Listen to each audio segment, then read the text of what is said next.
Al semàfor, Dani Olmo, un fitxatge que sí il·lusiona.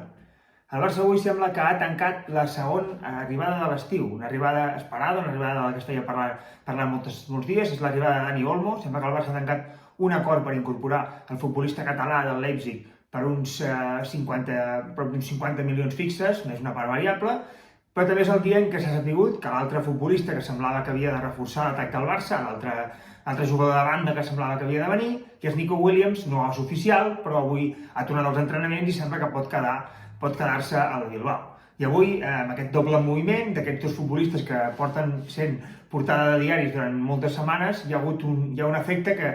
avui ja fa dies que sembla que si el Barça no s'emportava a Nico Williams, que era un futbolista que segurament estava molt buscat, perquè també el PSG el volia, un jugador sobre el que hi havia el focus mediàtic ficat, un futbolista que a l'Eurocopa se li va ficar tot el focus pel seu rendiment i per la seva relació amb Nico Williams, amb Lamine Yamal, i es va generar des de l'aparell mediàtic i des de mitjans i de tot, aquesta expectativa de que Nico Williams havia de ser el fitxatge, i si no venia Nico, la resta era un fracàs, i això no és cert. Nico Williams era un futbolista interessant, evidentment, era un futbolista que al Barça li hagués donat coses, sí, però tampoc és cap fracàs que Nico Williams hagi decidit quedar-se al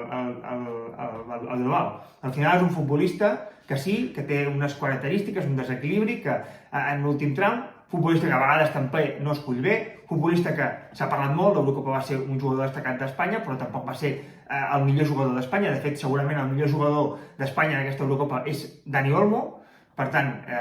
sembla que si no arribava Nico, portar Dani Olmo era portar un qualsevol, i això no és veritat. Dani Olmo no és un futbolista qualsevol, no és un futbolista que arribi aquí i que sigui un futbolista de relleno, perquè el Barça estigui pagant un preu perquè un futbolista que no tingui... No, Dani Olmo és un futbolista que ha estat segurament, com diem, el millor de l'Eurocopa, un futbolista que pot donar moltes coses, diferents a les que et podia donar Nico Williams, és evident, però que també et donarà coses. Però, clar, al final això va de relats, i els relats segurament hi ha alguns que el tenen molt controlat, parlem d'alguns mitjans, alguns parts de l'entorn,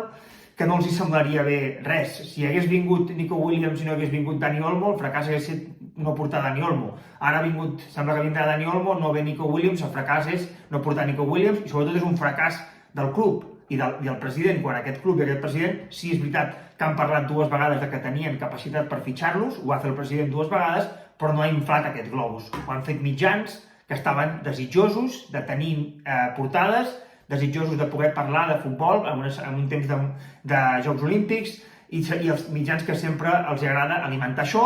perquè a vegades penses que els agrada alimentar això perquè si després no surt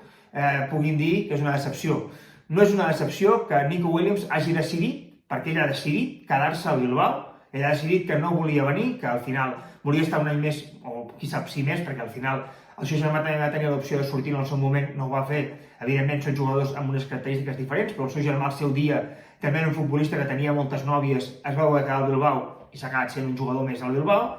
però, com diem,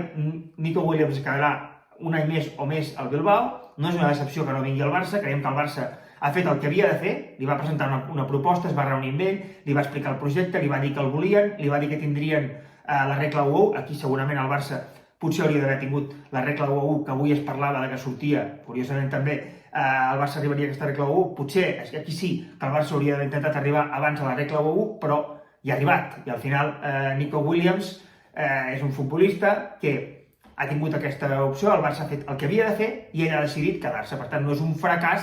que ell hagi decidit no venir, i com tampoc és un fracàs portar Dani Olmo, perquè com diem, Dani Olmo és un futbolista que sí il·lusiona, un futbolista que té moltes qualitats que el poden fer molt interessant del Barça. La primera d'elles, la seva experiència a la Masia i la seva edat. És un futbolista que amb 26 anys està fet, ha jugat unes temporades de nivell a la Bundesliga, és un futbolista que pot jugar en qualsevol posició d'atac, no és un futbolista tan específic com Nico, que és un jugador més, un extrem més